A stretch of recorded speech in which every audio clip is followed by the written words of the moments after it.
Bismillahirrahmanirrahim. Assalamualaikum warahmatullahi wabarakatuh. Alhamdulillah wassalatu wassalamu ala rasulillahi wa ala alihi wa ashabihi wa mawala. Allahumma alimna ma yanfa'una wanfa'na bima alamtana wa zidna ilman nafi'an ya rabbal alamina. Rabbi syrah li sadri wa yassir li amri wahlul 'uqdatam min lisani yafqahu qawli, amma ba'du. Bapak Ibu yang dirahmati Allah Subhanahu wa taala dimanapun Bapak Ibu berada, alhamdulillah pagi hari ini, hari Senin di akhir bulan Agustus, kita masih bisa ngaji, diberikan keistiqomahan oleh Allah Subhanahu wa taala, dan mudah-mudahan senantiasa dirahmati dan diberkahi oleh Allah Subhanahu wa taala. Kita ketemu lagi di Sekolah Fikih Live bersama Rumah Fikih, dan juga sudah ada guru kita Ustadz Ahmad Sarwat. Assalamualaikum Ustadz. Waalaikumsalam warahmatullahi wabarakatuh. Kita ngaji lagi nih di Sekolah Fikih Live, mata kuliah Ilmu Al-Quran dan Tafsir, Ustadz. Ilmu Al-Quran dan Tafsir. Ya, ini saya kalau ngelihat jadwal sholat subuh, ini kan kita kajiannya mulai ba'da subuh. Ini per hari ini waktu subuh kita tuh semakin makin awal. Ya, makin awal. Hari ini tanggal berapa? 1 Agustus. 0437. 0437 itu berarti ya menuju kepada kita mulai live ini. Kalau kita sekarang ini mulai jam 5.20, berarti cukup jauh juga jedanya. Saya khawatir Bapak Ibu sekalian di rumah keburu punya kesibukan yang lain atau malah kembali tidur lagi gitu ya. Maka mungkin untuk besok ke depan kita akan coba mulainya agak lebih awal lagi gitu, karena ngikutin waktu subuhnya. Kita buat azan subuh, kemudian kita sholat, kemudian zikir sebentar, kita sudah bisa mulai live. Mungkin besok kita akan mulai jam 5 tepat gitu ya. Kalau kemarin-kemarin kita mempertimbangkan karena subuhnya saja jam 5 kurang seperempat ya, jam 5 kurang 15 gitu. Berarti kita harus kasih jeda 5.10 atau 5.15 begitu kan. Nah, sekarang kita akan sesuaikan dengan jadwal subuhnya. Biar antara subuh dengan kita mulai live ini tidak terlalu jauh jaraknya. Kita akan buat jam 5 tepat insya Allah. Bahkan kalau saya lihat jadwal ini, insya Allah bulan Desember, bulan Desember nanti itu puncaknya bukan bulan Desember, bulan November. Tanggal 17 November itu subuh jam 4:04. 04.04. Masya Allah. Ya. Itu kalau puasa jadi lama itu. Nah, iya. Jadi sahurnya kita 3:30 kan begitu kan. Kalau Ramadan jatuh di bulan November atau di bulan November itu kita puasa, memang jadi begitu akhirnya. Maka kalau nanti kita November, kita akan mulainya jam 4:30 karena subuhnya jam 4:04. Ya, kita kasih jarak kira-kira 20-an menit lah antara azan subuh dengan kita mulai kajian. 20 menit itu cukup lah untuk kita sholat subuh, kemudian kita zikir sebentar gitu ya, dan kemudian kita mulai gitu ya. Iya, ya itu nanti masalah jadwal gitu ya. Nah, hari ini kita akan bicara apa Ustaz Ulan? Hari ini judul Ilmu Al-Quran dan Tafsir kita adalah Mushaf Standar Indonesia. Mushaf Standar Indonesia. Ini agak menarik karena kenapa kok mushaf kok ada standarnya masing-masing gitu, Ustaz? Ya, ini apakah memang beda nanti di setiap negara atau bagaimana? Sebenarnya ini sambungan dari kajian kita sebelumnya. Kita sudah bicara 3 hal ya. 3 hal yang itu nanti akan kemudian kesimpulannya ada di episode kita hari ini. Jadi kita pertama sudah bicara tentang Rasam Osmani. Ya, bahwa ada Rasam Osmani dengan segala ketentuan-ketentuannya. Kita sudah membahas itu dalam 2 episode. Pertama tentang sejarah Rasam Osmani, pengertian dan sejarah, kemudian karakteristik ilmu Rasam. Ada dihilangkan, ada diganti, apa dan sebagainya. Tapi juga kita tahu bahwa Rasam Osmani atau mushaf yang distandarisasi oleh Utsman bin Affan itu juga tidak sama. Dia standar, tapi bukan cuma satu. Nah, standar tapi ada beberapa versi. Ada yang dikirim ke Kufah dan Syam karena itu sumber konfliknya dari situ awalnya ya kan. Tapi juga ada yang dikirim ke daerah-daerah lain, di Madinah sendiri disimpan, di Mekah juga, dan di beberapa negara yang lain. Artinya walaupun dia sudah standar, tapi standarnya tidak hanya satu. Standarnya ada beberapa karena mengikuti juga ragam dari qiraat. Itu sudah kita bahas. Kemudian kita juga sudah membahas poin yang kedua, yaitu tentang ilmu dhabt. Ya, ilmu dhabt itu ilmu tentang apa kira-kira Ustaz Wildan? Masih ingat kan ya? Ilmu tentang tanda baca di Al-Quran. Tanda-tanda baca, iya. baik itu yang sifatnya nuqtatul i'rab ataupun nuqtatul i'jam. Ya, nanti kapan-kapan kita bikin evaluasi ya, biar jangan itu cuma lewat begitu saja dan tidak teringat gitu ya. Nah, itu tanda-tanda baca. Itu juga ada banyak versinya gitu ya, ada banyak perkembangan dan sebagainya. Kemudian yang ketiga, kita juga sudah membahas tentang al-waqfu wal ibtida. Di mana kita wakaf, di mana kita memulai gitu ya, juga dengan berbagai macam versinya. Nah, sekarang kita akan membahas standar. Dari 3 poin besar itu, yaitu qiraat Rasm Utsmani, ya kan, Rasm Utsmani digabungkan dengan tanda-tanda baca, ya, ilmu dhabt, plus tambah lagi dengan wakaf dan ibtida. Itu jadi variannya menjadi sangat banyak, varian, ya, karena yang nomor 1 saja itu banyak variasinya, yang nomor 2 lebih banyak lagi, dan yang nomor 3 lebih banyak lagi. Nah, sebuah mushaf itu tidak akan pernah terlepas dari 3 poin itu. Rasamnya pakai Rasm Utsmani yang sebelah mana, oke. Kemudian ilmu dhabtnya pakai ilmu dhabt yang sebelah mana lagi. Kemudian wakaf dan ibtidanya mau pakai yang mana sebelah mana lagi, kan begitu.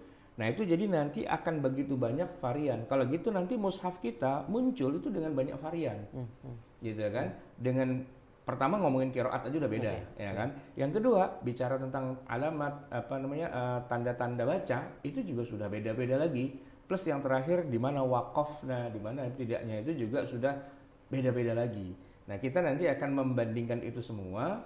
Tapi yang bikin jadi masalah kan begini. Wah, kalau begitu repot dong. Kalau ada banyak versi mushaf di tengah masyarakat kita, gitu kan. Nah, oleh karena itulah kemudian ada upaya untuk melakukan kayak Utsman lagi, distandarisasi lagi di tiap wilayah. Nah, di setiap wilayah kemudian dibuat standarisasi. Misalnya untuk wilayah kita Indonesia, ya, dibuatlah standar, ya, standar. Oh, begini loh, kita pakai kalau di Indonesia itu pakai Rasm Utsmaninya ini, terus tanda-tanda bacanya itu atau ilmu dhabtnya begini, dan kemudian wakaf tidaknya begini. Nah, setelah dibuat standar, ternyata memang standarnya juga tidak satu juga. Nah, ada beberapa standar yang direkomendasikan, gitu ya. Nah, yang jadi pertanyaan adalah begini, siapa pihak yang punya privilege, ya, yang punya wewenang untuk membuat standar-standar itu? Apakah diserahkan begitu saja kepada masyarakat, atau ada lembaga yang berwenang? Atau diserahkan kepada penerbit? Atau terserah penerbit maunya bagaimana, ya kan, itu artinya masyarakat gitu kan, permintaan pasar dan sebagainya. Karena juga ada muncul kemudian ya kegalauan juga, kok mushaf Indonesia sama mushaf yang diterbitkan di Majma' di Madinah kok beda ya, gitu kan. Oh, berarti yang benar yang Madinah karena Islam lahirnya di Madinah, misalnya begitu kan. Ada juga pendapat orang yang galau dan karena nggak ngerti dia mengatakan, oh, yang Indonesia ini adalah mushaf yang tidak standar, mushaf yang keliru, mushaf yang jahiliyah dan sebagainya gitu kan, yang banyak bid'ahnya. Kalau mau yang benar mushaf yang di Madinah gitu. Padahal nggak juga. Yang di Madinah itu juga bukan mushaf yang ditulis di zaman Nabi, tidak. Karena kalau di zaman Nabi kan malah tidak ada wakaf ibtidanya, tidak ada tanda bacanya, bahkan juga huruf-hurufnya masih juga belum sebagaimana yang kita kenal huruf Arab modern itu, belum ada titiknya, belum ada alifnya, masih punya buntut dan seterusnya, kan begitu. Nah, ini akan kita bahas gitu ya. Dan kemudian untuk Indonesia, rupanya kita juga punya yang namanya lembaga khusus untuk masalah standarisasi mushaf Al-Quran, yang kita mengenalnya dengan Lajnah Pentashihan Mushaf Al-Quran, LPMQ. Nah, kemarin saya dan Ustadz Wildan sudah datang ke kantor tersebut ya, di bawah pimpinan Dr. Mukhlis Hanafi, dan kita diterima alhamdulillah dengan para pejabat di sana yang berwenang ya. Mereka rupanya masih muda-muda. Nah, tapi ilmunya sudah luar biasa, para dakatirah ya, para doktor yang memang ahli di bidang pentasihan mushaf itu, para peneliti yang untuk melakukan penelitian-penelitian itu. Maka episode kali ini kita akan agak sedikit berbeda ya, betul. Kita akan tampilkan hasil kunjungan kita, rekaman kita. Saya, Ustadz Wildan dan Ustadz Solihin gitu ya, minggu yang lalu ya kita datang ke kantor LPMQ ya, Lajnah Pentasihan Mushaf Al-Quran. Baik Ustadz, ini menjadi menarik Bapak Ibu karena episode ini istimewa Ustaz, karena ini hasil kunjungan kita ke sana, hasil wawancara kita ke sana, dan bagi saya menariknya ada 2 hal. Pertama, beliau-beliau ini ternyata para kayak katakanlah pejabat begitu di lembaga itu LPMI, orang-orang yang betul-betul expert, orang-orang yang punya ilmu secara khusus memang mendalam dalam masalah itu. Ada yang spesialisasinya itu tentang wakaf dan ibtidah, kemudian ada Rosem penelitian doktoralnya itu seperti itu. Masya Allah, saya tuh jadi membayangkan ini tuh kayak sebuah harta karun yang jarang disingkap orang begitu. Artinya tidak sebagaimana yang orang gambarkan kalau di Kemenak tuh pejabatnya orang-orang yang cuman sekedar jabatan saja. Enggak, ini mereka para peneliti. Para peneliti. Orang yang memang punya kemampuan itu dan dipilih atau diangkat untuk memang sesuai dengan kualifikasi yang dibutuhkan begitu. Nah, dan yang menarik adalah begini, semua mushaf yang kita kenal di Indonesia yang diterbitkan di Indonesia itu pasti semua mendapatkan surat lisensi. Ya, kalau ibaratnya makanan tuh ada label halal begitu, kalau makanan ya. Nah, kalau mushaf Al-Qur'an itu ada label dari Lajnah Pentasihan Mushaf Al-Qur'an. Biasanya tuh bertuliskan aksara Arab tapi berbahasa Melayu, ya, tanda pentasihan gitu ya. Coba periksa mushaf-mushaf kita di rumah, ada apa enggak? Nah, kalau ada, nah itu lembaga ini yang melakukannya. Di bawah Kementerian Agama, tentu di bidang litbang ya, litbang, lalu nanti di dalamnya ada LPMK begitu. Yang saya menariknya adalah bahwa ini lembaga ini dikepalai oleh seorang Dr. Mukhlis Hanafi yang memang pakar di bidang tafsir lah begitu. Kemudian di dalamnya ada jajaran banyak, ada sekitar 25 para peneliti dan ahli dalam bidang ini yang kemudian setiap kali ada suatu penerbitan mushaf mau diterbitkan di Indonesia, maka mereka akan diteliti satu persatu gitu ya, dan kemudian akan keluar nanti surat tanda tashihnya begitu kan. Oh, ini sudah diteliti oleh sekian banyak gitu ya, oleh 25 peneliti. Nah, sehingga kalau sudah keluar surat itu berarti ini insya Allah sudah aman lah, ya, gitu. Sudah aman sesuai dengan ketentuan-ketentuan standar yang berlaku. Nah, nanti menariknya begitu Bapak Ibu di rumah meneliti mushafnya, kok nggak ada tanda tasisnya? Wah, berarti mushaf saya nggak syar'i. Bukan nggak syar'i, mushaf saya ilegal. Belum mendapatkan legalitas. Nah, itu dia, legalitas tanda mushaf standar ya. Ya misalnya kalau yang dari Saudi kita umrah kita haji pulang itu nggak ada tanda tasihnya karena memang yang menerbitkan adalah kerajaan Saudi Arabia begitu kan. Apakah bukannya tidak boleh dibaca? Boleh, tapi standar yang kita miliki mungkin beda dengan standar yang dimiliki oleh Saudi Arabia. Oke, baik. Ustadz, maka kita nanti Bapak Ibu kita akan tampilkan cuplikan video-video hasil rekaman kita begitu dengan para pimpinan di LPMK. Nanti pertanyaan sudah kita susun untuk klip yang pertama ini barangkali begitu. Kita akan kenalan dulu nih dengan apa itu LPMK, Lembaga Pentasihan Mushaf Al-Quran. Baik, kita saksikan dulu video yang pertama. Bismillahirrahmanirrahim. Assalamualaikum warahmatullahi wabarakatuh. Kita hari ini sedang ada di Baitul Quran bersama dengan saya, Bapak Denny, yang sebagai pimpinan lah di sini. Kebetulan Dr. Mukhlis lagi ada halangan, jadi kita diterima oleh beliau di sini. Hari ini kita akan wawancara, bincang-bincang terkait dengan Mushaf Standar Indonesia dan juga peranan Lajnah atau LPMK ini dalam dalam melakukan pentasihan, dalam melakukan standarisasi terhadap mushaf-mushaf yang beredar di negeri kita begitu ya. Nah, mungkin kita bisa mulai dengan Pak Denny dulu sebagai salah satu juga pimpinan di LPMK. Gimana kabarnya Ustaz? Assalamualaikum. Waalaikumsalam. Masya Allah. Sudah lama Ustadz ada di lembaga ini? Saya bergabung di LPMK dari tahun 2008. 2008, sekarang 2020. Lumayan ya, 12 tahun. 12 tahun, Masya Allah. Posisi jabatan Pak Denny ini apa nih? Saat ini diberi amanah Kepala Bidang Pentasihan Mushaf Al-Quran. Kepala Bidang Pentasihan ya. Jadi memang lamanya juga Lembaga Pentasihan Mushaf. Jadi ada Kepala Bidang Pentasihan ya. Kalau Pak Mukhlis itu? Kepala Lajnah Pentasihan Mushaf Al-Quran. Oh, bedanya apa kalau Kepala Lajnah dan Kepala Pentasihan? Jadi memang nama lembaga kita ini unik. Jadi nama lembaga ini mempertahankan dari tahun 57. Oh, jadi lembaga ini sudah ada sejak tahun 57 ya Ustaz ya? 57. Dulu namanya apa? Dulu namanya ya tim ad hoc pentasih mushaf Al-Quran ya.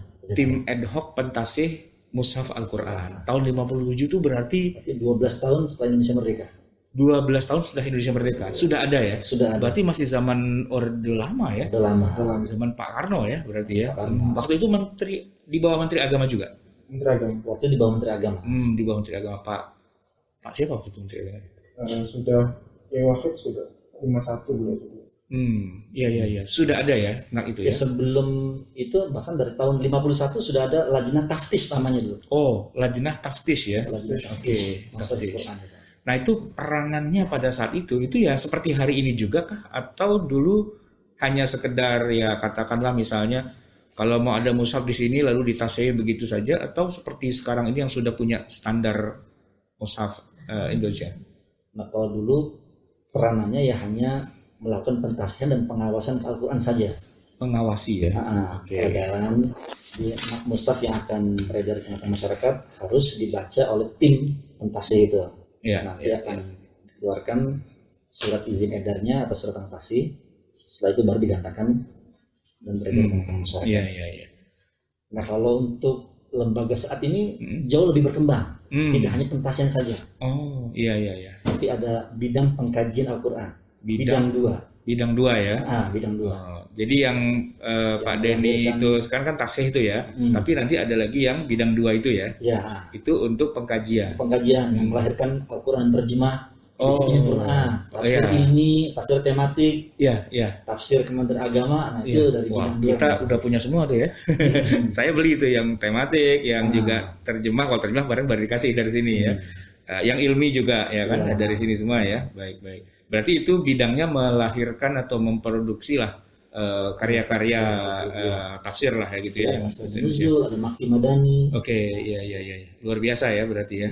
Selain itu ada satu lagi bidang 3, bidang bait Al-Quran dan dokumentasi. Ini yang mengelola museum bait Al-Quran dan museum Istiqlal ini. Iya. Jadi secara umum ada tusi pentasihan, lalu pengkajian, lalu yang ketiga adalah terkait dengan pemeliharaan manuskrip dokumentasinya. Iya. Makanya ada museum di bawah lajnah ini. Posisinya ini unik ya di dalam Taman Mini Indonesia Indah ya. Iya, posisinya memang di tempat wisata. Tempat wisata ya. Iya. Jadi kita tadi masuk kayak kita ditanya mau naik apa nih, gondola atau apa? Ternyata masuk ke. Memang ada sejarahnya juga kenapa Al-Quran ini di sini gitu. Bagaimana ceritanya? Jadi dulu kita mungkin pernah mendengar ada festival Istiqlal Ustaz. Saya masih ingat zaman Pak Harto dulu. 91 sampai tahun 95 itu. Ya, lagi euforia kita umat Islam ya. Ada festival Istiqlal, ada macam-macam ya. Ada Bank Muamalat, ada Republika dan sebagainya. Iya, saya masih ingat. Sedang hijau royo-royo lah. Betul, hijau royo betul. Nah, ketika selesai festival itu kan banyak benda-benda yang bernilai sejarah, yang nilai Islam yang sangat tinggi. Ini mau diletakkan di mana gitu. Akhirnya saat itu Yayasan Festival Istiqlal menghadaplah ke Menteri Agama. Saat itu Pak Tarmizi Tahir. Ya, Pak Tarmizi Tahir. Lalu Pak Tarmizi Tahir menghadap ke Pak Presiden, Pak Harto, dan Bu Tin. Lalu kita tahu bahwa Taman Mini saat itu berada di bawah Yayasan Harapan Kita itu. Iya. Nah, lalu Pak Harto dan Bu Tin, kalau gitu silakan di Taman Mini saja katanya. Nanti kita bangunkan museum yang terbaik. Iya. Tahun 97 mulailah dibangun gedung ini.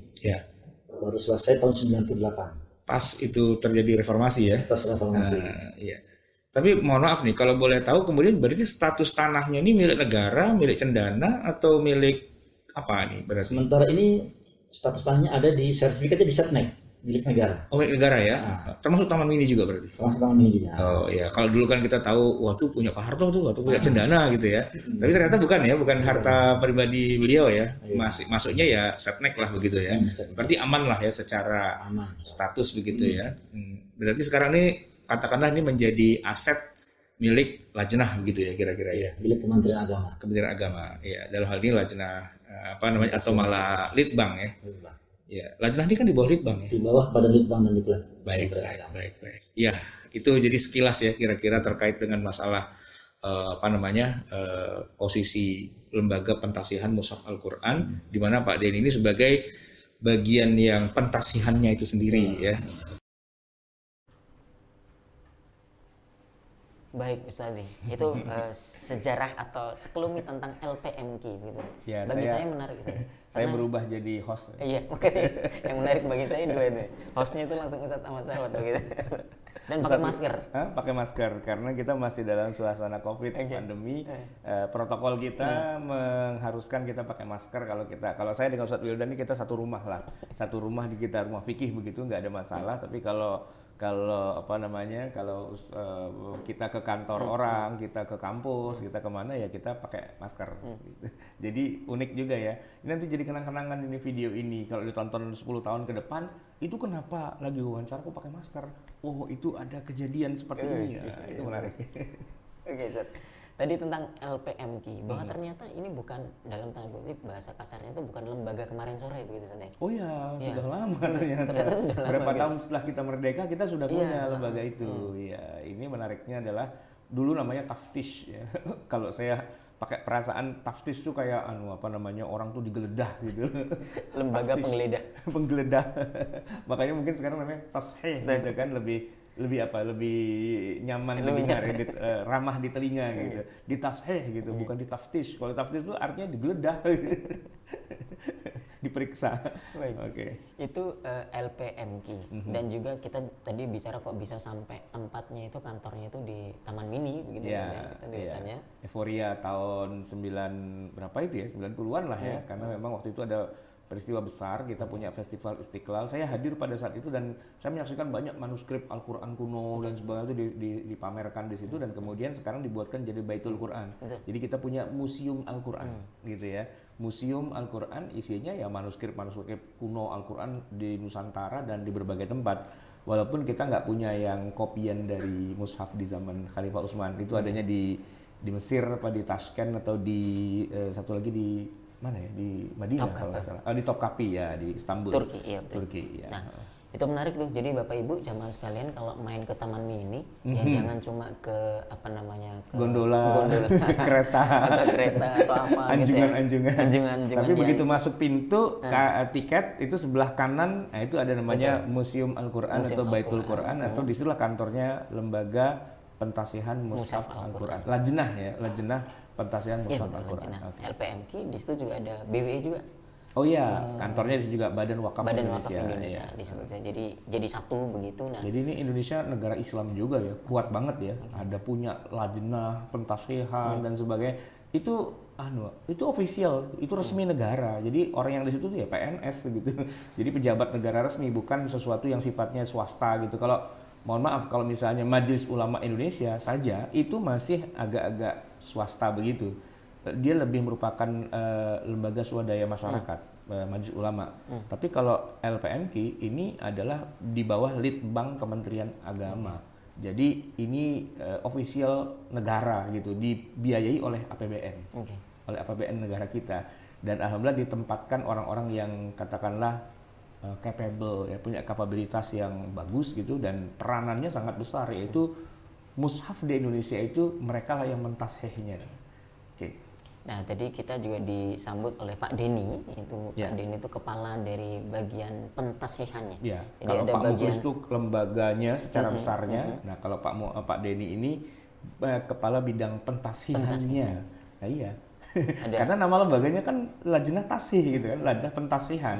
Nah, rupanya mereka punya beberapa bidang, salah satunya bidang yang untuk pentasihan. Kemudian tadi ada disebutkan bidang pengkajian. Iya, pengkajian. Itu yang menerbitkan berbagai macam Quran terjemah, tafsir Kemenak, tafsirnya sendiri ada yang tahlili, ada yang kemudian maudhu'i ya, tafsir maudhu'i, juga ada tafsir ilmi dan sebagainya. Kita sudah membahas itu juga beberapa kali waktu yang lalu tentang tafsir-tafsir yang dihadirkan oleh Kemenak. Jadi ini luar biasa ya lembaga seperti ini. Jadi kita sifatnya kemarin itu satu ingin bertanya lebih lanjut, kemudian konfirmasi juga begitu saya. Karena kita bertanya kepada ini orang-orang yang langsung berkecimpung langsung begitu. Real langsung menyelesaikan masalah nama-nama mereka itu tercantum di mushaf loh. Ya, mushaf yang kita punya di rumah itu, nanti kalau kita periksa nama-nama orang itu ada. Nama-nama orang itu ada. Oke.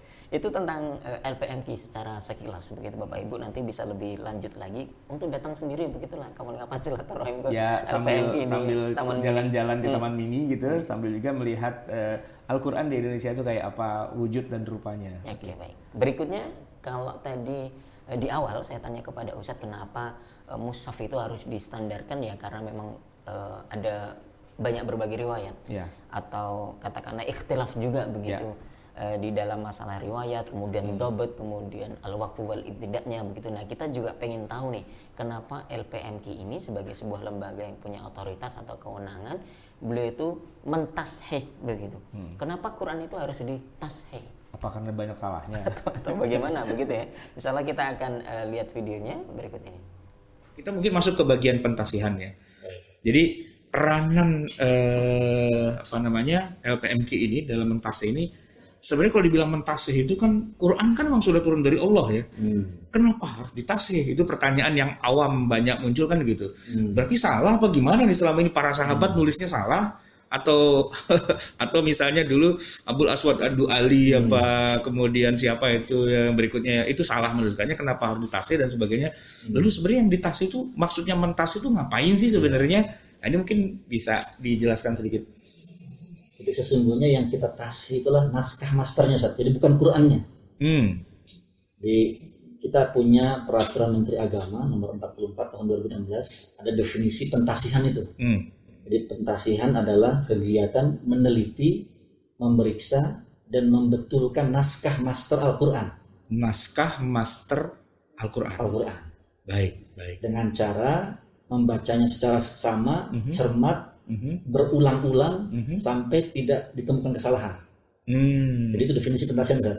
Sampai tidak lagi ditemukan kesalahan. Karena memang harus 0 kesalahan, zero mistake. Oke.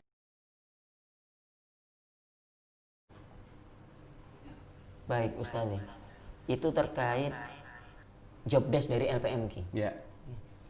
Bahwa meneliti, ternyata yang diteliti itu master Al-Quran. Jadi secara mudahnya gimana Ustaz? Apakah kalau ada penerbit begitu pengen menerbitkan mushaf, kemudian harus datang ke LPMK begitu? Ya, jadi sebagaimana Pak Denny itu cerita bahwa mereka itu melakukan penelitian sampai zero mistake ya, tidak ada kesalahan, nol kesalahan dari penulisan Al-Quran yang mau diterbitkan. Ya, jadi penerbit nih urusannya sih sebenarnya.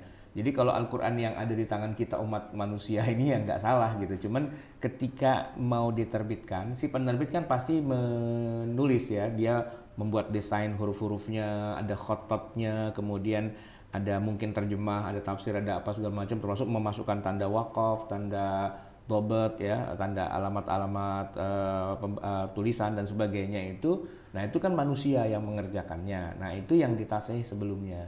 Jadi di sebelum diterbitkan itu dibawa ke LPMK dulu untuk ditasih oleh mereka sampai zero. Justru malah seneng ya. Saya malah seneng. Saya kalau misalnya buku-buku saya ada yang mau mentasih itu enak gitu. Kenapa? Karena kadang-kadang suka tipu ya kan. Waktu ngetik tuh kayak ada salah-salah sedikit, mungkin ada kurang titik, kurang koma atau macam-macam lah biasa kan. Nah, ini karena ini Al-Quran, maka harus ada lembaga yang secara khusus menjadi semacam pemeriksa gitu, pemeriksa taftish tadi itu sebetulnya kan.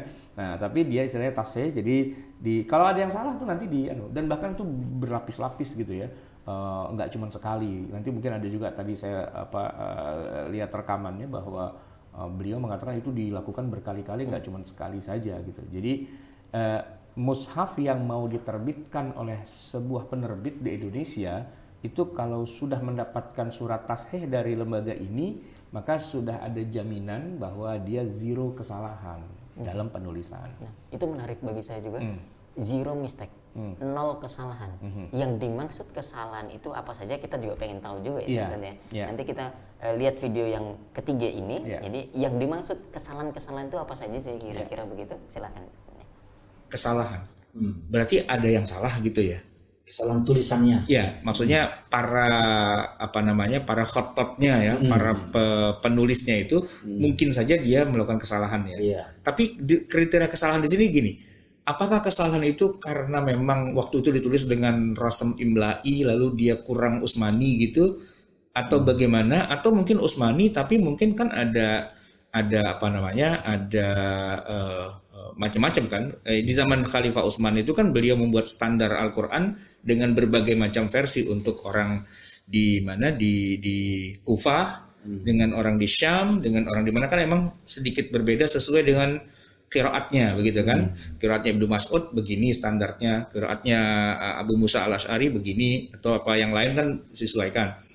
Nah, ini kaitannya mentasih ini kesalahan dengan Rasam Utsmaniyah itu sendiri, itu gimana kira-kira? Ya, kalau dalam konteks Indonesia ada kita mengenal Mushaf Al-Quran Standar Indonesia. Betul. Nah, di keputusan Menteri Agama nomor 25 tahun 84 di sebelum itu para ulama kita melakukan musyawarah kerja nasional selama 9 kali dari tahun 74 sampai tahun 83 untuk merumuskan Mushaf Al-Quran Standar Indonesia. Nah, dari Mushaf Al-Quran Standar Indonesia itu ditetapkan ada 3 jenis mushaf yang masuk dalam kategori Mushaf Al-Quran Standar Indonesia. Yang pertama adalah Mushaf Al-Quran Rasam Utsmani, lalu yang kedua adalah Mushaf Al-Quran Pojok atau Bahriyah. Bahriyah itu yang Turki ya? Yang Turki yang dulu di Kudus itu ya? Iya, betul. Oke. Yang buat hafalan Quran itu ya? Adalah Mushaf Al-Quran Braille. Braille. Nah. Yang Bombay nggak? Sebetulnya Bombay itu hanya bentuk tulisannya aja, Ustaz. Iya. Dikenal dengan Bombay karena memang mushaf itu asalnya dari sana. Dari Bombay. Tapi itu kan berbeda dengan yang Bahriyah atau yang Turki itu kan? Yang pojok itu loh.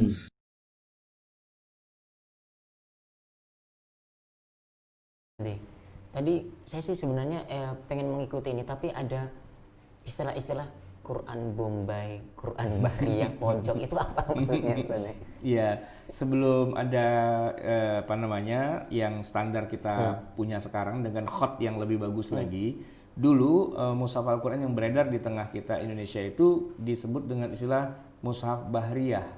Bahriyah itu sebenarnya bahar itu kan laut, itu dicetak oleh Angkatan Laut Armada Turki. Jadi bisa juga disebut dengan mushaf Turki atau mushaf Bahriyah, yang mana itu adalah Al-Quran pojok yang sering digunakan oleh para santri di Kudus untuk menghafal Al-Quran, Quran pojok gitu istilahnya.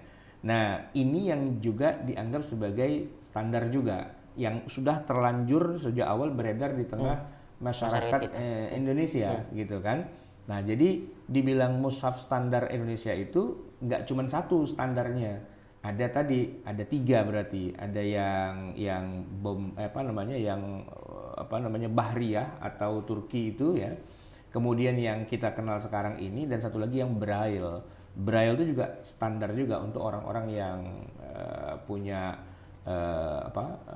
masalah nggak bisa melihat itu ya. Nah, jadi itu 3 mushafnya itu. Nah, yang sekarang lagi kita bicarakan adalah yang terbarunya yang sudah distandarisasi. Jadi maksud dari pentasihan tadi itu adalah jadi kita itu kalau punya Al-Quran kemudian masternya itu pengen kita gandakan begitu, harus kita serahkan dulu ke LPMG supaya diteliti dan dari dibaca kesalahan. Pertama dari kesalahan penulisan yang memang fatal ya, karena memang tidak begitu Quran gitu kan. Yang kedua disesuaikan dengan jenis rasamnya, mau rasam Utsmani yang mana nih gitu kan. Kan nanti ada riwayatnya juga, selain qiraat ada riwayatnya juga begitu kan. Nah, itu disesuaikan, ilmu dhabatnya juga dan sebagainya. Nah, itu yang kemudian sudah dibuatkan gitu. Nah, dengan mengacu kepada poin-poin itu, standar itu, maka setiap mushaf yang mau diterbitkan itu dinilai dengan kriteria-kriteria yang tadi itu. Nah, menariknya kita pengen tahu juga nih. Kriterianya itu apa saja? Nah, kira-kira kalau standar yang dimaksud mushaf standar Indonesia itu pakai qiraatnya siapa, atau pakai ilmu rasmnya yang mana, dhabatnya yang mana, wakaf dan tidaknya yang mana? Kita saksikan video yang berikut ini. Dulu waktu saya masih kecil, sebelum ada mushaf cetakan Madinah, itu kan yang Bombay itu kan sebenarnya kan, yang tulisannya agak gemuk-gemuk itu ya. Itu tidak dianggap sebagai standar ya, atau gimana? Jadi maksud atau definisi mushaf Al-Quran standar itulah mushaf Al-Quran yang dibakukan cara penulisannya. Baik, di kita ya. Artinya itu tidak masuk yang dibakukan gitu istilahnya ya. Yang Bombay itu. Yang Bombay itu kalau sebelum tahun 84, sebelum ditetapkannya KMA itu belum ada setelah MSI itu. Oke. Setelah tahun 84, setelah ditetapkan mushaf Al-Quran Indonesia, baru dikenal lah bahwa mushaf Al-Quran standar Indonesia itu modelnya mengacu kepada mushaf Bombay itu. Karena memang mushaf yang paling banyak beredar saat itu lah Bombay kan? iya. Berarti itu sebagai sumber juga ya? Sebagai sumber. Tapi kemudian ketika distandarisasi, bukan yang itu, tapi kemudian itu sumbernya lalu kemudian distandarisasi begitu ya? Ya sebetulnya yang distandarisasi kan hanya bentuk tulisannya, kemudian tanda bacanya, dobetnya, kemudian wakaf ibtida'nya gitu. Iya. Nah, maksud saya begini, kalau kita bandingkan dengan yang sekarang yang sudah dianggap sebagai standar, itu kan pasti berbeda kan dengan mushaf Bombay saat itu kan, baik itu Utsmaninya atau dobetnya ataupun juga wakaf ibtida'nya. Ada perubahan-perubahan atau sama persis? Secara umum hampir sama. Ya. Kalaupun ada perubahan ya setelah kita melakukan kajian, rupanya ada yang perlu kita sempurnakan. Baru kemudian wakafnya dan ditetapkan itu seperti itu. Iya. Dan menjadi acuan atau pedoman bagi seluruh penerbit di Indonesia ketika mencetak Al-Quran harus sesuai dengan standar Indonesia itu. Baik. Oke, setiap Al-Quran bagusnya itu harus ditashihkan ke LPMQ ini supaya tidak ditemukan kesalahan lagi ketika dalam mencetaknya atau menggandakannya, begitu saja. Tidak ada kesalahan dan juga sesuai dengan standar yang sudah kita bakukan sehingga tidak orang nggak bingung. Ini kok Quran kok nggak ada istilahnya, nggak ada genrenya. Ibaratnya kalau bicara lagu ya kan ada lagu tuh lagu dangdut, lagu keroncong, lagu rock apa segala macam. Ini biar jangan kecampur-campur gitu. Kalau rock ya rock, kalau apa-apa biar sesuai dengan genrenya. Bukannya kemudian nggak boleh mencampur-campur gitu ya, tapi untuk biar ketahuan ini sebenarnya mushaf apa, biar bisa disebut, jangan mushaf kompilasi gitu. Nah, tapi mushaf yang memang jelas ada rujukannya itu pakai ilmu wakaf ibtida'nya siapa, pakai ilmu dobetnya siapa, dan pakai rasamnya Utsmani yang versi yang mana gitu. Itu biar ada spesifikasi yang pasti. Kalau kita punya laptop atau punya komputer kan kita mau spesifikasinya itu apa begitu kan, biar jelas begitu. Nah, dibuatlah standar itu biar pertama tidak bikin kesalahan, yang kedua biar dia terstandarisasi ya, seragam ya, ketahuan. Oke, baik. Itu barangkali dari maksud pentasihan itu sendiri. Maka pertanyaan berikutnya begini, Ustaz. Kalau ada penerbit yang ingin mencetak Al-Quran ini tidak memberikan master Qurannya itu untuk ditasih, tidak ditasih, ini diberi sanksi atau bagaimana? Atau apakah ini sebuah kewajiban yang memang harus dilakukan atau sunnah saja begitu? Nah, kita lihat di video berikutnya apakah ada sanksi kalau ada penerbit itu yang tidak mentasihkan Al-Qurannya sebelum dicetak gitu. Seandainya ada penerbit, dia menerbitkan, tapi dia belum mendapatkan surat pentasihan dari LPMQ yang berbahasa Arab Melayu itu ya. Nah, gitu. Itu ada sanksi. Nah, sanksinya ada, tapi sanksinya ada gradasinya. Yang pertama teguran lisan dulu. Oleh LPMQ. Oke. Kita kalau bisa ada aduan, lalu nanti kita komunikasi dengan mereka. Tolong ini kita ada aduan masyarakat agar ditindaklanjuti. Seperti ini. Kalau setelah di teguran lisan masih belum mengindahkan, kita kirim surat resmi gitu ke penerbit yang bersangkutan. Baik. Setelah itu kalau masih belum mengindahkan, maka harus ditarik peredarannya. Baik. Nanti kita biasanya lebih mudahnya kita kerjasama dengan distributor atau toko-toko buku yang besar, Gramedia gitu. Kalau misalnya kita surati, tolong misalnya mushaf Al-Quran dengan nama mushaf ini, penerbit ini karena tergantikan agar ditarik gitu. Itu takut semua satu. Ya, dia yang mau masuk tidak bisa masuk, yang sudah ada ya harus dikembalikan. Gitu. Oh, pihak Gramedia itu bukan dia cuman yang menjualnya saja ya, bukan yang menerbitnya ya. Dan maksud saya begini, jadi Gramedianya mau kerjasama gitu ya. Pak, ini mushaf ini tidak memenuhi standar kami, jadi jangan dijual di gerai Anda gitu kan. Gitu ya, mereka oke ya. Baik. Oh, berarti memang setidaknya kalau mau menerbitkan sesuatu itu harus ke sini dulu. Ada sanksi, tapi memang ada tingkatannya, ada gradasinya kata beliau itu. Pertama teguran lisan dari pihak LPMQ, kemudian ada teguran berupa surat peringatan begitu. Kalau tidak juga diindahkan ini akan ditarik loh. Dan kerjasamanya dengan penjualnya, gerai atau toko-tokonya. Bahwa Anda menjual Al-Quran yang bermasalah, mushaf yang bermasalah, mungkin salah cetak atau salah apa dan sebagainya. Dan orang akan seperti gini, secara psikologis ya, jangan makan bakso di sebelah situ tuh, itu tidak halal gitu kan. Wah, itu udah bubar itu. Makanya para pengusaha di bidang penerbitan ini mereka saya ngobrol-ngobrol dengan beberapa teman ya yang juga punya usaha penerbitan. Usaha penerbitan yang paling laris manis tidak pakai musim, four season, ya segala macam musim itu orang akan beli terus produknya itu adalah mushaf. Iya, mushaf. Dan mohon maaf, yang non muslim pun juga jualan mushaf. Yang non muslim ya, dia nyata-nyata bukan Islam. Dia memproduksi mushaf dan mohon maaf juga dia memproduksi kitab suci agama lain juga. Tapi kalau bicara tentang penjualan, mushaf itu paling laris. Mushaf paling laris gitu kan. Nah, namanya pedagang, kalau perdagangannya laris gitu kan, apapun juga akan diperjuangkan agar bisa laris. Nah, salah satu yang jadi kendala adalah begini, yang Anda jual tuh punya masalah nggak secara standarisasi penulisan, kan begitu. Nah, kalau punya masalah, wah dia rugi bandar itu. Karena kan mencetak mushaf harganya mungkin modalnya miliaran ya. Nah kalau tiba-tiba udah miliaran udah beredar di mana-mana gitu, di toko-toko buku udah stoknya udah banyak gitu, tiba-tiba keluar surat dari dari lembaga pentasihan Al-Quran bahwa itu belum tamin tashih, kan wassalam itu selesai bubar itu ya kan, rugi dong. Daripada begitu mendingan mereka ke LPMQ saja.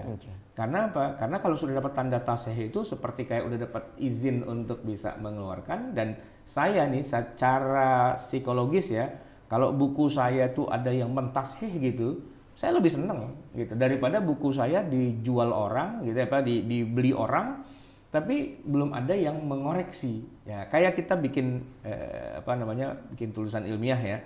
Antum misalnya bikin tesis atau bikin disertasi begitu kan. Itu yang namanya tesis dan disertasi kan harus diuji dulu. Diuji dulu. Nah kalau nggak diuji tiba-tiba bilang saya doktor loh, tapi disertasi saya nggak pernah diuji, nggak pernah dibaca orang. Lah jaminannya apa? Kan belum pernah dikritisi. Nah justru semakin dikritisi itu semakin bagus. Jadi kalau ada yang salah kita bisa benerin. Dan kalau emang udah bener kita dapat istilahnya dapat lisensi bahwa oh kita sudah resmi nih, sudah boleh jualan kan begitu. Maka para pengusaha penerbitan buku itu rebutan mau nerbitin Quran dengan berbagai macam varian-variannya lah ya. Ada yang diwarna-warnain ya kan, ada yang macam-macam begitu semua. Nah, tapi untuk bisa mereka melenggang dengan santai dengan mulus di pasar begitu, mereka harus mengantongi license itu tanda tashih dari lembaga pentasihan mushaf Al-Quran gitu. Jadi sanksinya sanksi kerugian. Karena akan diterbitkan sebuah penjelasan bahwa ini belum ada surat tashihnya gitu. Kalau belum ada surat tashihnya orang akan kacau nih, ada masalah berarti kan begitu di dalamnya. Nah, untuk proyek-proyek sebesar itu kan menerbitkan mushaf Quran kan modalnya besar. Itu sangat beresiko kalau nggak punya tanda tashih gitu. Nah, maksud saya begini, saya ingin konfirmasi, apakah pentasihan ini sifatnya wajib? Artinya kalau di tashih itu berarti ini sudah diteliti dan benar gitu. Apakah berarti yang belum ditashih itu berarti salah, otomatis salah atau tidak ada jaminan? Ya, kayak gini. Jadi bukan sanksi yang sifatnya orangnya ditangkap gitu bukan, gitu kan. Dianggap pemalsu Quran bukan, tapi produk Anda itu ya ibaratnya kalau zaman sekarang namanya pabrikan produsen tuh harus dapat ISO 2000 apa dan sebagainya kan untuk jaminan kualitas produk Anda itu kayak gimana gitu kan. Nah kira-kira seperti itu. Jadi sanksinya ya dia tidak dapat lisensi dan kemudian tidak ada yang menjamin gitu. Tidak ada yang menjamin kehebatannya. Jadi konsumen itu berhak untuk menyatakan gue nggak mau beli Kenapa? Mana surat tashihnya nggak ada. Itu hukuman itu lebih parah daripada orangnya ditangkap. Kenapa? Karena modal yang dia benamkan tuh akan berhenti padahal dia juga minjem dari bank gitu misalnya kan. Nanti yang nangkep banknya. Ya kan karena dia nggak bisa mengembalikan putaran modal itu nggak berjalan begitu. Di situ sebenarnya. Jadi bukan sanksi misalnya siapa yang memalsukan Quran ditangkap gitu, bukan itu gitu. Tapi Anda kalau tidak memeriksakan dulu ya Anda tidak dapat surat tashih gitu kan. Nah itu hukumannya dari masyarakat satu, yang kedua hukumannya dari bank. Bisnis Anda tuh tidak akan lancar karena nggak ada yang beli nanti jadi masalah gitu. Seiring dengan kesadaran masyarakat bahwa kalau mau beli produk mushaf tuh harus yang sudah ditashih karena sudah ada jaminan. Kalau yang belum ditashih siapa yang menjamin? Kan nggak ada yang menjamin.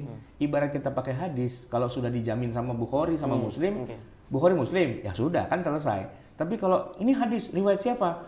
Nggak pakai riwayat orang gua ngarang sendiri. Lah, bagaimana kita mau pakai hadis itu kalau hasil ngarangnya dia? Ya kan harus ada surat tashih gitu kan. Siapa lembaganya? Ya kalau hadis itu Bukhari Muslim gitu misalnya. Nah, kalau mushaf Al-Qur'an ya LPMK. Begitu kira-kira. Jadi untuk supaya amannya begitu Bapak Ibu yang punya usaha di bidang ini begitu, pengen mencetak Al-Qur'an atau menerbitkan Al-Qur'an, ya ditashih dulu lah ke LPMK ini supaya lebih tenang, lebih nyaman, dan juga ini lebih lebih justru tanggung jawabnya itu tidak hanya bicara soal bisnis saja. Ini saya pengen menerbitkan satu kitab suci, maka saya harus juga pastikan, saya jamin di dalamnya tidak ada kesalahan. Supaya jangan-jangan saya menyebarkan mushaf yang keliru begitu. Dan siapa yang menjamin? Ada lembaga yang sudah profesional gitu kan yang untuk dapat itu semua. Nah, maka pertanyaan selanjutnya nih Ustaz nih. Kalau penerbit itu pengen cetak ulang Al-Qur'an, gitu kan. Apakah juga harus misalnya cetakan kedua, cetakan ketiga itu harus ditashih lagi ulang ke LPMK atau tidak begitu? Insya Allah kita akan lihat jawabannya berikut ini. Apakah setiap penerbit sebelum dia menerbitkan itu dia bukan cuma copy paste aja dari yang sudah standar itu, atau mereka nulis lagi dari mula sebenarnya sehingga kok harus ditashih ulang gitu? Itu pertanyaan yang saya nggak bisa jawab juga itu, makanya saya sampaikan di sini. Maksudnya gini, sebuah penerbit ketika mau menerbitkan sebuah mushaf mungkin ornamen-ornamennya mungkin dia bisa beda-beda ya. Tapi kan ketika teksnya itu, apakah mereka memang menulis ulang gitu dengan khotot baru lagi gitu lalu sehingga harus diperiksa? Ataukah mereka cukup ngambil istilahnya dari mushaf yang sudah ada itu mereka copy paste begitu tinggal ditambahin ornamen atau bagaimana? Itu gimana kira-kira? Ya kalau saat ini kan semua sudah digital saat ini. Jadi kita ada menyediakan master mushaf Al-Qur'an. Tapi terkadang penerbit itu dia ingin beda dengan penerbit yang lain. Maka kadang-kadang dia misalnya membuat tajwid warna. Dia beri warna di teks ayatnya. Atau dia buat terjemah per kata, dia potong-potong. Nah terkadang ada kesalahan itu ketika saat pengolahan itu. Kalau masternya sih insya Allah nggak ada masalah. Nggak ada masalah. Dan itu memang gratis ya, diberi oleh LPMK kepada siapapun. Ya, LPMK menyediakan, tapi teman-teman penerbit juga ada yang membuat sendiri, ada yang bersumber dari penerbit yang lain gitu. Nggak, maksud saya LPMK itu menerbitkan masternya kan. Misalnya saya penerbit nih misalnya, saya mau menerbitkan sesuatu Quran yang barulah dengan warna macam-macam gitu kan. Saya datang ke LPMK bilang saya mau menerbitkan mushaf, minta dong masternya gitu kan. Lalu dikasih gitu kan. Nah ketika dia dikasih ke saya pengen punya nilai tambah nih. Saya kasih warna-warna saya kasih wakaf tidak konten yang lain. Konten-konten yang lain dan sebagainya. Nah itu ya kalau sudah saya bikin tuh saya balikin lagi ke LPMK untuk diperiksa itu ya maksudnya begitu berarti ya. Oke. Baik Ustaz. Itu ternyata begitu. Dalam tanda kutip ada sisi ribetnya begitu Ustaz. Karena setiap pengen mencetak mushaf baru harus ditashih ulang kepada LPMK yang padahal masternya bisa jadi sama dengan yang kemarin sudah ditashih begitu Ustaz. Itu sisi ribetnya, tapi sisi baiknya bagi saya ya supaya untuk menjamin lagi dan memastikan lagi bahwa tidak ada kesalahan di dalam mushaf yang baru itu begitu Ustaz. Itu terkait harus ditashih lagi ulang begitu.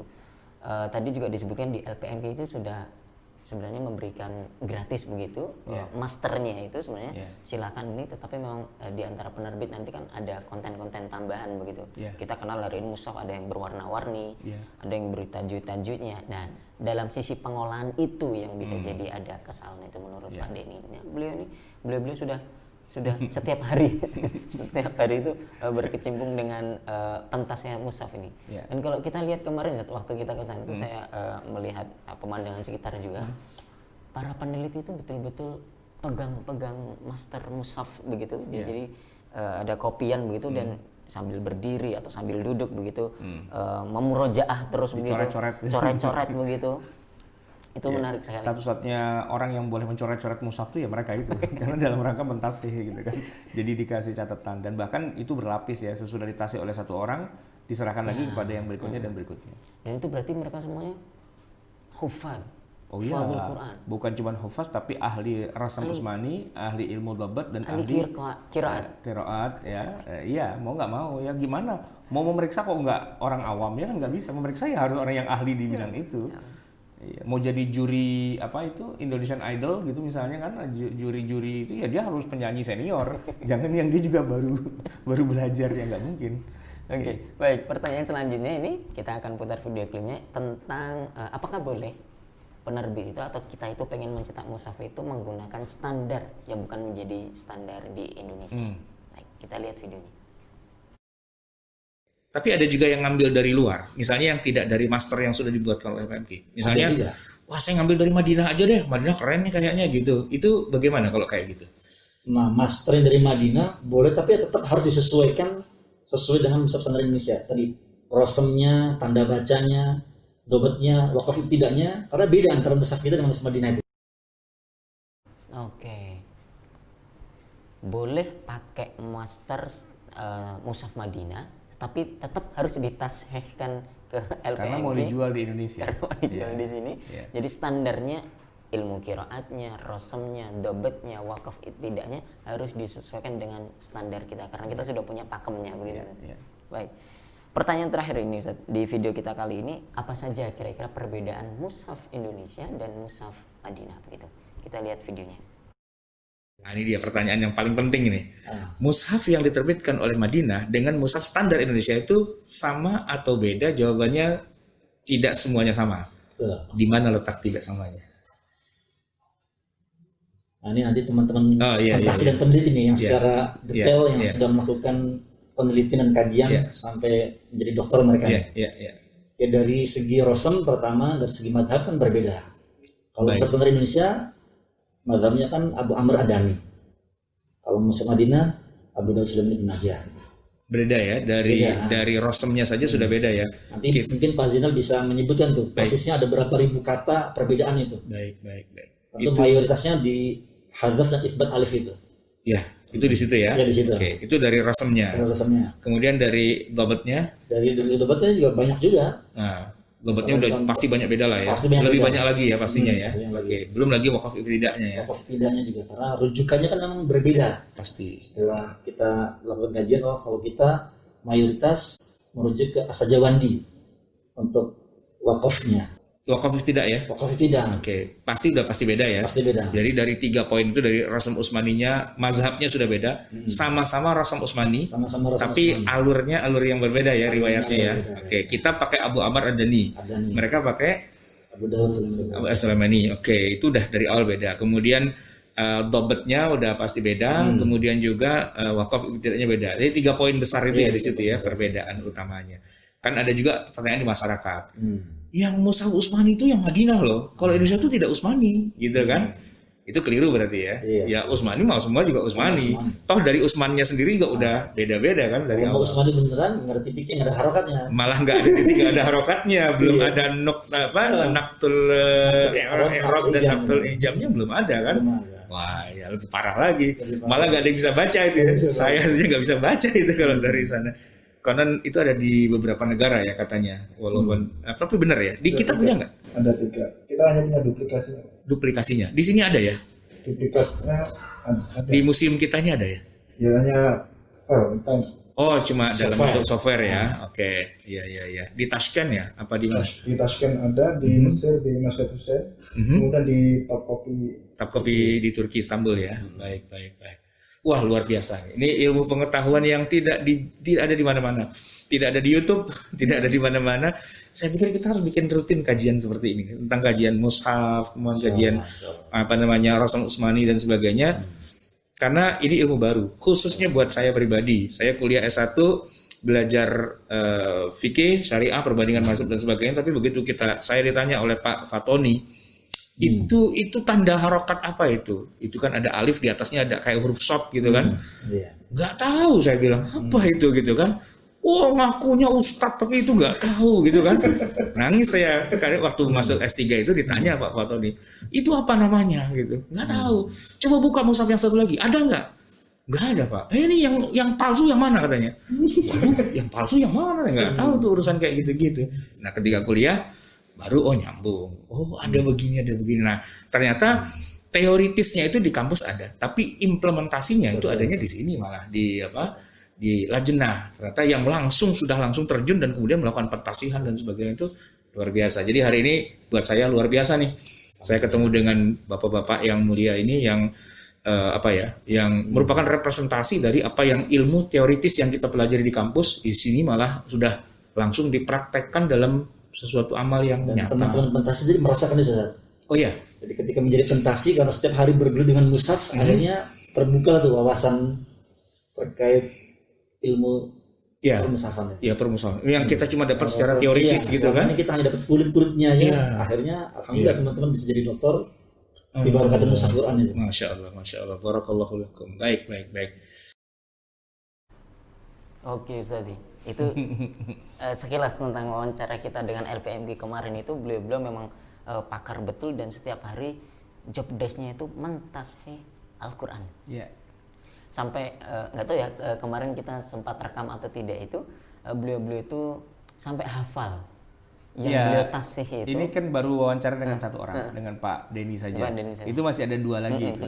Insya Allah episode berikutnya kita akan melakukan interview juga dengan 2 orang lagi, Pak Fahrul Rozi dan Dr. Zainal. Nah itu Insya Allah besok ya, ini hari apa sih? Senin ya? Hari Rabu lah Insya Allah kita akan putarkan hasil rekaman dengan mereka lebih bubar lagi itu urusannya. Karena mereka lebih di front terdepan kan. Betul. Ya, jadi sampai beliau cerita, saya kalau datang ke satu masjid kemudian ada mushaf di situ, saya baca mushaf itu, saya ingat ini dulu nih di sini ada kesalahan dan saya yang koreksi nih. Bayang, korektor mushaf gitu. Itu luar biasa. Mushaf itu dia yang koreksi gitu, dan masih ingat kenapa? Karena dulu saya mendapatkan kesalahan di poin itu, di pojokan sebelah situ itu dulu salah itu. Kemudian diperbaiki gitu. Jadi luar biasa memang. Lajnah Pentasihan Mushaf Al-Quran. Itu saya bayangkan Ustaz, beliau itu kan sudah hafal Al-Quran dan setiap hari memang mengulang murojaah itu karena mentasih. Jadi bukan hanya sekedar hafal tapi bahkan hafal cetakan ini itu dulu kesalahannya tuh di sini. Jadi ketika buka mushaf bukan mau dibaca tuh, dicari kesalahannya. Bukan, sudah nggak salah sih. Tapi dia mengingat memori dulu tuh di situ ada kesalahan tuh. Nah, sekarang sudah dibenerin. Itu saking setiap harinya bergelut dengan mushaf Al-Quran, Masya Allah. Insya Allah kita akan lanjutkan wawancara ini dengan beliau tadi. Jadi kalau tadi kita lihat di kamera itu ada 3 narasumber begitu saja selain Ustaz Anwar, dan insya Allah di video berikutnya atau di pertemuan berikutnya di hari Rabu kita akan putarkan dengan 2 dokter itu, Dr. Farrozi dan Dr. Zainal, karena beliau tadi itu berada di front terdepan. Kalau Pak Denny barangkali ya sebagai kepala saja, kapten saja. Anda ada tugasnya ini. Tapi beliau ini nanti kita langsung wawancara dengan yang paling depan tuh, yang tukang nembak nih. Baik, insya Allah Zat. Kita masuk ke sesi diskusi tadi. Ya, Bapak Ibu yang ada pertanyaan atau ada tambahan informasi barangkali boleh menuliskannya di Zoom grup chat kita, atau juga bisa langsung angkat tangan untuk bertanya langsung kepada Ustaz Ahmad Sarwat di Zoom kita kali ini. Pertanyaan pertama dari Ibu Yuri Sanur Hidayat Ustaz nih. Ustaz, jika Al-Quran digital, misal berupa aplikasi itu, apa harus ditashih juga?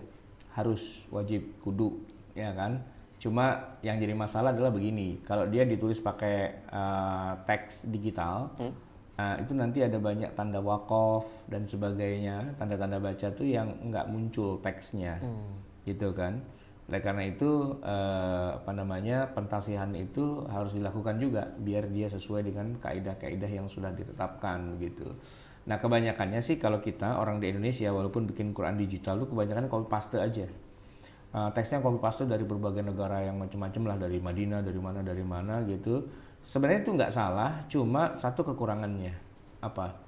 Dia tidak menyebutkan genrenya. Padahal setua mushaf itu seharusnya itu disebutkan genrenya.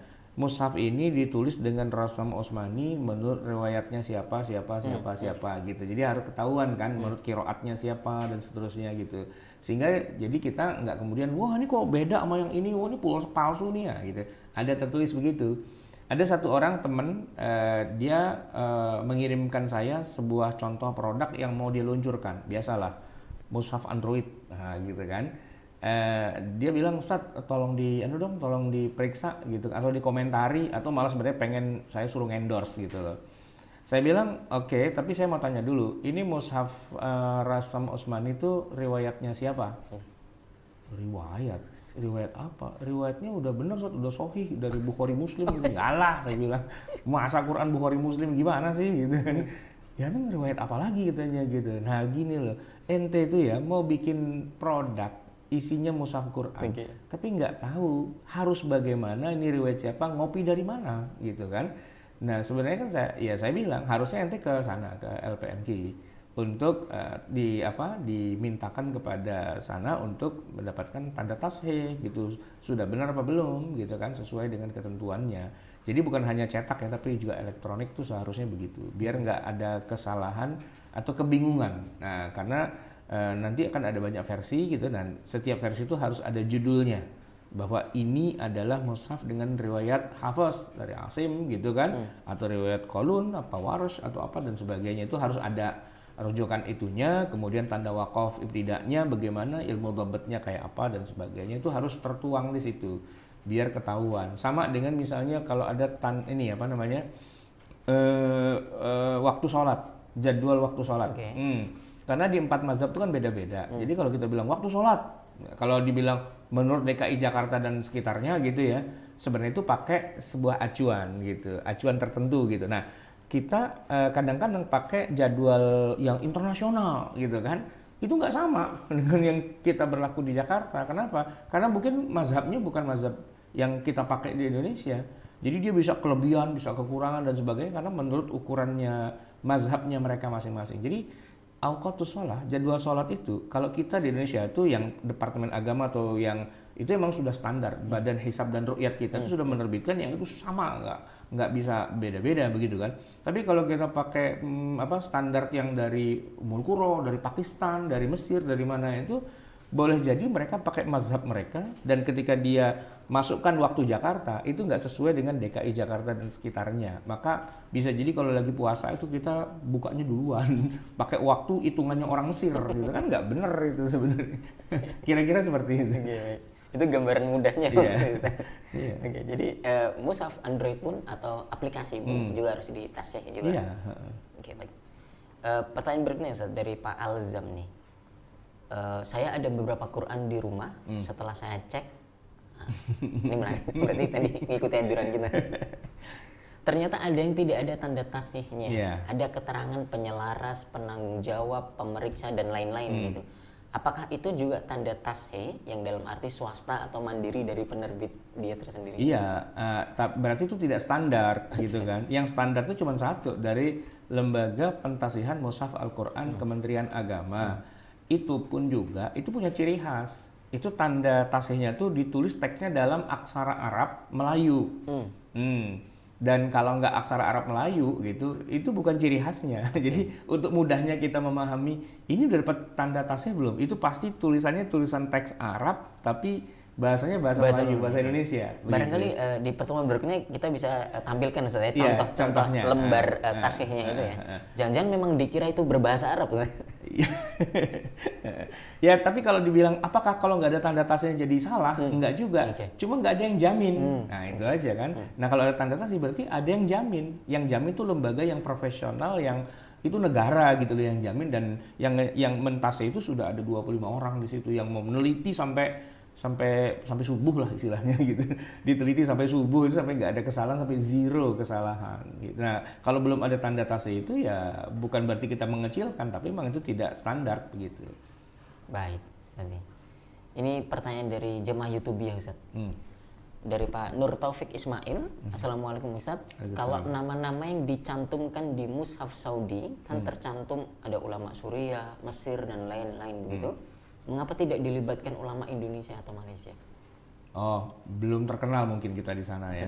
Tapi begini, saya melihat perkembangannya yang terbaru, setelah Saudi itu negara yang paling punya perhatian besar terhadap ilmu Al-Quran itu malah kita, Indonesia. Saudi mungkin bisa lebih dulu ya, karena mereka dekat dengan Mesir gitu kan, dan mengimpor banyak para ulama Al-Quran dari Mesir. Tapi diam-diam yang pada belajar ke Saudi itu banyaknya orang Indonesia. Iya, diam-diam. Dan kita bawa pulang ke sini, dan di Indonesia kita punya lembaga pengajaran ilmu Al-Quran yang cukup marak. Insya Allah pada episode-episode berikutnya saya sedang berencana mau mewawancarai juga Ya, kita di Indonesia ini punya ada IIKI, Institut Ilmu Al-Quran, dan juga ada PT IKI di tingkat perguruan tinggi. Kemudian kita juga punya banyak pesantren Al-Quran.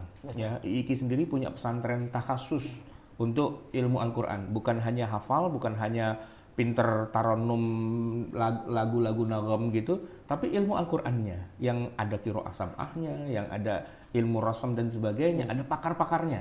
Ya kan, pakar ilmu rasam misalnya, pakar ilmu qiraat misalnya, kita punya banyak di Indonesia. Dan walaupun kelihatannya diam-diam, tapi yang lahir dari generasi yang sudah disiapkan itu Indonesia tuh banyak, dan hebatnya mereka masuk ke Kementerian Agama juga, sehingga nah ini contohnya LPMQ dan sebagainya itu standarisasinya itu udah standarisasi yang kelasnya kelas dunia.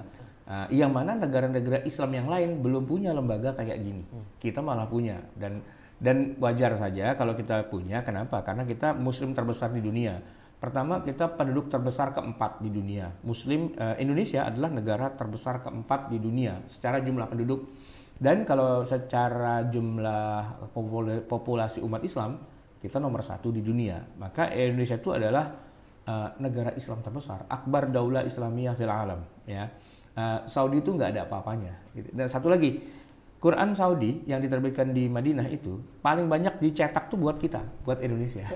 Iya, jadi jamaah haji, jamaah umroh kita itu kalau pulang dari Saudi kan dikasih mushaf itu ya kan oleh percetakan Madinah itu. Nah itu cetak buat Indonesia paling banyak. Cetak buat yang Maghrib dan sebagainya, yang Qolun Waras itu nggak seberapa. Saya pernah datang ke percetakan Madinah, kan kita silahkan lihat gitu kan percetakannya itu. Begitu saya mau pulang, kan dikasih tuh mushaf satu-satu. Saya bilang, saya Indonesia, tapi saya mau minta yang itu boleh nggak? Yang Qolun, yang Waras gitu. Nggak boleh, dia bilang. Nanti ngerusak di Indonesia. Karena beda qiraat gitu kan. Nah, tapi alhamdulillah saya bisa beli yang versi-versi yang lain tuh di Mesir. Ya, di Mesir tuh dijual memang. Ya nggak apa-apa, belilah, nggak usah gratis dulu, sekali-sekali beli. Menarik. Dari Mushaf Madinah. Kalau kita lihat wawancara dengan Pak Denny tadi itu, Mushaf Madinah menjadi salah satu standar, tapi memang ada titik perbedaan. Ya, mazhabnya beda. Mazhabnya beda dengan sama-sama Hafiz Asimnya, tapi kemudian kita pakai Abu Amr Ad-Dani. Ya, itu kan. Jadi riwayatnya Abu Amr Ad-Dani. Nah, di situ agak beda lagi dengan apa yang mereka pakai dari awal. Maka nanti cara penulisannya, dobetnya, wakaf ibtida'nya udah pasti berbeda. Bukan berarti salah, tapi yang kita sepakati kalau di Indonesia itu yang ini, yang di Saudi yang itu, gitu kan. Nah, maka jangan sampai begini, yang di Indonesia kemudian dapat mushaf dari Madinah, kemudian sampai di Indonesia dibilang, semua kalian salah, yang benar cuman ini karena inilah yang ditulis di zaman Rasulullah. Nah, itu keliru banget. Karena kata Pak Denny, kalau yang zaman Rasulullah malah kita nggak bisa baca, nggak ada titiknya, nggak ada harokatnya, malah nggak bisa baca. Jadi jangan mentang-mentang itu mushaf Madinah, berarti itulah yang seperti Rasulullah. Terus kalau mushaf Indonesia Nusantara itu mushaf bid'ah melulu gitu, bukan, itu keliru cara memahami seperti itu. Baik. Kalau kembali ke pertanyaan tadi, barangkali ya ulama-ulama kita belum secara dalam jumlah yang banyak itu dikenal, tetapi kalau beberapa nama juga sudah harum di dunia internasional begitu saja. Seperti Profesor Pak Agung Nawar, kemudian Pak Asin, kemudian Pak Fatoni, dan banyak nama-nama ulama kita itu kalau kelasnya ASEAN mah kita udah jagoan lah begitu. Bahkan MTQ, Musabaqah Tilawatul Quran di Saudi, itu pemenangnya Indonesia melulu. Iya, sampai jurinya bosan. Indonesia lagi gitu. Loh, jangan dikira. Ini kira-kira kayak begini. Kalau pertandingan apa itu All England bulu tangkis, pemenangnya selalu kan dari Cina lagi. Ya, Cina gede banget gitu. Yang lain cuma kecil-kecil, Cina banyak banget, atletnya banyak banget. Jadi kalau yang menang Cina melulu, iyalah orang dia paling gede kan. Nah, MTQ internasional yang menang Indonesia mulu, lah iyalah, gue paling gede gitu loh. Yang lain kan cuma seuprit-uprit. Dia jagoan MTQ-nya cuma itu lagi. Lama-lama tua, lama-lama nggak ada. Iya, kalau kita selalu ada terus. MTQ kita mulai dari tingkat kelurahan, kecamatan, kabupaten, terus MTQ itu nggak ada habis-habis sampai tingkat nasional gitu kan. Dan itu di hajatan nasional tiap berapa tahun ya? 4 tahun atau 2 tahun begitu kan. Jadi kita tuh punya atlet MTQ istilahnya itu nggak ada habisnya gitu. Mau diadu kemana aja, oke punya gitu. Itu salah satu rahasia keberhasilan kita. Iya, makanya ada regenerasi. Jangan memandang sebelah mata dengan Indonesia. Indonesia itu banyak qurra, banyak huffaz, banyak ulama Al-Qur'an. Ya. Baik, lanjut Ustaz. Ini bukan pertanyaan tapi saran begitu. Kita bisa diskusikan dari YouTube juga dari Pak Hamsid Al-Haj. seharusnya ada juga lembaga yang selalu memeriksa mushaf Al-Quran yang sudah beredar, baik secara acak maupun menyeluruh secara terbatas begitu. Kemungkinan potensi kesalahan dapat ditekan. Ya sebenarnya begini, itu sudah terjadi, cuman memang LPMQ, Lembaga Pentasian Mushaf Al-Quran itu belum terkenal, belum dikenal banyak orang. Sebenarnya yang bertugas melakukan itu ya LPMQ itu gitu kan. Dan kalau dibilang harus ditarik dari peredaran gitu ya, itu yang baru diterbitkan. Sedangkan yang sudah terlanjur di masyarakat, yang sudah dimiliki kita di rumah-rumah itu, nah itu kan gimana mau mau diperiksanya gitu kan. Yang bisa diperiksa kan nanti gini. Jadi kan ketika misalnya tadi saya bertanya ya sama Pak Denny, itu kalau misalnya ada yang nggak pakai pentasian dari LPMQ itu ada sanksinya nggak? Ada, kami tegur gitu kan. Ya, ditegur tuh dari mana kok mereka tiba-tiba bisa menegur? Ada laporan dari masyarakat. Ada pengaduan. Masyarakat mengadukan. Ini kok nggak ada tanda ininya ya, gitu kan? Nah, dicari penerbitnya siapa, lalu ditegur. Pertama pakai surat, gitu kan? Tapi kan masalahnya begini. Iya sih waktu itu kita belum sempat, tapi sekarang kita udah nggak nerbitin lagi. Nah, yang udah terlanjur beredar di tengah masyarakat mau dibilang apa? Kan begitu ya. Nah, itu yang orang banyak nggak tahu gitu. Tapi mungkin ke depan orang semakin cerdas dan semakin tahu begitu tidak ada tanda tasihnya ya kita nggak pakai lah, nggak ada tasihnya itu misalnya gitu ya. Nah itu lama-lama orang jadi tahu. Sama yang satu lagi, mushaf tuh selalu ada yang terbaru, maksudnya cetakan baru lagi dan orang tertarik untuk selalu beli yang baru. Yang lama itu udah usang, udah brodol, udah dimakan rayap, kebanjiran apa segala macam, beli yang baru menjelang Ramadan kan begitu kan. Nah kalau yang baru tuh pasti sudah ada tasihnya yang dijual di toko buku dan sebagainya. Baik. Selanjutnya dari jamaah YouTube dia juga, ini berupa saran juga. Assalamualaikum Ustaz, saya Ma'zumi, izin mengusulkan agar ada aplikasi pembelajaran Quran yang masing-masing diisi oleh pengajar yang kompeten. Syukran. Wassalamualaikum. Alhamdulillah sudah banyak ya, sudah banyak. Cuman kita karena ini namanya rumah fikih, rumah fikih itu tidak sampai sedetil pengajaran Al-Quran ya. Jadi kita berikan kesempatan pada teman-teman kita yang para qurra, para ahli Al-Quran untuk membuka sebanyak-banyaknya pusat-pusat pengajaran ilmu Al-Quran. Insya Allah kita akan mewawancarai dan endorse ya. Kita punya janji nih, kita mau ke pertama kita sudah ke LPMQ. Kita akan juga ke kampus-kampus yang memang kampus itu mengajarkan ilmu Al-Quran, ke pesantren yang mengajarkan ilmu Al-Quran, termasuk tempatnya Pak Quraisyah itu apa? PSQ. Nah gitu ya. Itu nanti kita bisa banyak itu belajar dari sana. Minimal kita akan memperkenalkan dan mengendorse bahwa lembaga-lembaga itu ada gitu. Biar masyarakat nggak dikit-dikit maunya mau hijrah, mau khilafah, ini Quran loh yang di depan mata kita ini udah diapain aja. Ya oke. Baik Ustaz, itu pertanyaan terakhir Ustaz yang dari kita. Kemudian dari jamaah tidak ada yang bertanya atau angkat tangan begitu. Kita cukupkan sekian Ustaz. Insya Allah kita lanjutkan di pertemuan berikutnya hari Rabu. Hasil wawancara kita dengan LPMQ di part yang kedua, bagian yang kedua. Insya Allah kita akan tutup kajian pada pagi hari ini dengan membaca doa bersama, nanti dipimpin oleh Ustaz Ahmad Sarwat. Kita tutup dulu dengan membaca doa kafaratul majelis. Subhanakallahumma wa bihamdika asyhadu an la ilaha illa anta astaghfiruka wa atubu ilaik. Tafadhal Ustaz. Bismillahirrahmanirrahim. Alhamdulillahirabbil alamin, hamdan yuwafi ni'amahu wa yukafi'u mazidah. ربنا لك الحمد ولك الشكر كما ينبغي لجلال وجهك ولعظيم سلطانك. اللهم صل وسلم وبارك على سيدنا محمد وعلى ال سيدنا محمد. ربنا انفعنا بما علمتنا، رب علمنا الذي ينفعنا، رب فقهنا وفقه اهلنا وقرابة لنا في ديننا مع اهل الكتر انثى وذكر.